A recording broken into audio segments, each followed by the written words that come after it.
God damn it, my shirt is very bright. This is... I literally got dressed in the dark and it did not look this bright. God Lord. You can see, look, I'm starting to get that, like, I've been inside all winter look on my arms. Like, Jesus Christ, dude. Look at that shit. I'm so light. Oh, I gotta get outside. ChavezzSlovakia. We're here for Salmonella Academy. We're kind of on a little bender right now on Salmonella. You know, hell, I gotta shoot these vids now. We got a bunch of stuff to do. People on my Discord know what's going on. People on my Twitter know what's going on. I gotta get these glasses fixed. I'm rocking the tape because I fell asleep in my glasses and finally I broke them, and that's unfortunate. So we're not here to watch Salmonella, exotic animals in ancient Rome, which this is great because I know a shit ton about the Romans, but I know nothing about, you know, like the agriculture or the animal breeds, any of that type of stuff. I know nothing about that. I know everything about the culture and the people, the writing, you know, some of the history, but none of stuff like this. So this is really fun. This guy is like serious and also not serious, and it's fantastic to learn stuff while maybe not learning stuff. And that's the possibility of not learning anything and just being entertained is festive, to say the least. So yeah, let's do it, man.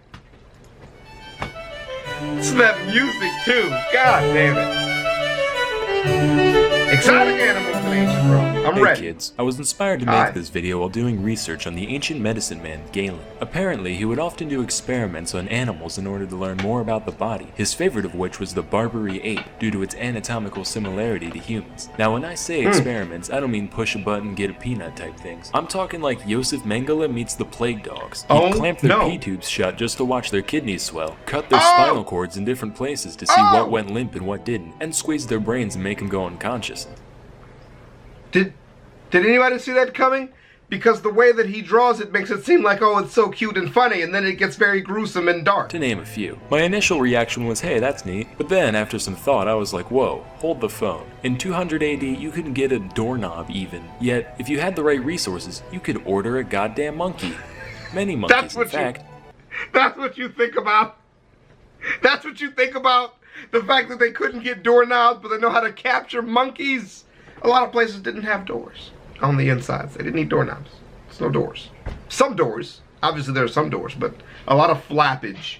A lot of flappage and drapage, man. Not a lot of doors. By the barrelful, presumably. Alternatively, if you were born in the right place, you could be the monkey poacher, making a living wrestling up some primates with nothing more than a net, a pokey thing, a hole in the ground, and a whole lot of ambition. So I got to thinking, what other kind of animals did ancient Rome have access to? Apparently, basically everything that lived in this part of the map. They were particularly fond of elephants, and it's easy to see why. Sure, elephants aren't that big of a deal to the average person today, right? You've been seeing pictures of them since you were 2, big whoop. But imagine if you were a 20-year-old man who had never seen an elephant in your life. The closest thing you've ever witnessed is like horses, maybe some deer now and then. You get drafted, you go out to battle, you're a little scared, but you've been trained well, you're ready. Then, over the horizon, you see 20 house-sized behemoths with giant tentacles sticking out of their faces, horns longer than your body sticking out of their mouths, all screaming their weird trumpety scream, making your whole body vibrate like Mars himself is shitting on your very existence. So naturally, Rome loved to show these things off all the time, just as a display of power. Like, imagine if you were going to a speech in DC, and Trump rolls up with a pack of dragons. You'd listen to every word he said. He's got fucking dragons. True. That's what it was like seeing the emperor parade around with elephants back in the day. Of course, that wasn't the only use they had for imported animals. When they weren't being shown off in menageries, many of the exotic beasts brought to Rome were used in shows called venation.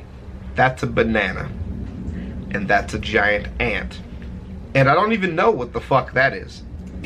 Which were basically like modern day bullfights, only instead of bulls, you had whatever crazy critters the state could find. Lions, crocodiles, gazelles, whatever. Around 55 BC, Roman statesman Pompey the Great decided to organize one such event, the feature creature of which was, you guessed it, an elephant. Unfortunately, Pompey forgot a crucial Barnum and Bailey trade secret. See, you're supposed to break the elephant's spirit before the show, not during. So the boys get to poking and the thing starts freaking out, just screaming and crying, even gesturing towards the audience like it was was begging for mercy. Now the crowd at this kind of event was mainly composed of dirty, bloodthirsty peasants, and even they were like, holy shit, this is messed up. I came here for a nice, family-friendly disemboweling or two, but this, just deplorable. Then they all start crying, and the whole thing just ends up being a huge mess. Anyway, these types of spectacles became larger and larger as time went on. It's said that Emperor Trajan once held a venatio lasting 120 days, during which some 11,000 animals were killed. They also got pretty elaborate. A lot of creativity went into keeping things fresh for the crowd. In 203 AD, they had a model of a crashed ship built inside the arena, and an assortment of 400 animals were set loose from the wreckage and then killed. That's what we should do for the next Super Bowl halftime show, honestly. Just pack every team's mascot into a decommissioned submarine. Then, when they all run out, we have the troops gun them down while the national anthem plays in the background. That's dark. That is very dark. Anyway, the ingenuity of the people organizing these events really knew no bounds. One time they tied together a bear and a bull just to see what they'd do. Unfortunately, all that happened was the stock market crashed. Also, fun fact, that happened was the...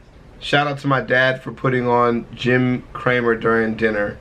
I was younger, so I would make this joke. Stock market crashed. Also, fun fact, one Emperor Commodus is credited with the invention of a unique crescent-shaped arrow designed specifically to decapitate ostriches and watch them run around headless for a while. Wow. Seriously, they did that so often that they needed a device to make the job easier. Sometimes, just to shake things up, they'd have the animals kill the people, which was known as damnatio ad bestias. This form of execution was typically carried out using lions, but other beasts were used as well, including dogs, bears, and at one point even an eagle, although the guy was crucified first, so it wasn't much of a fight. So, moral of the story, if you ever end up in ancient Rome and you want to see some animals, you'll still have access to almost all the same creatures we see in zoos today, and the only catch is that something has to die at the end. Till next time, I'm Salmonella, and thank you for watching.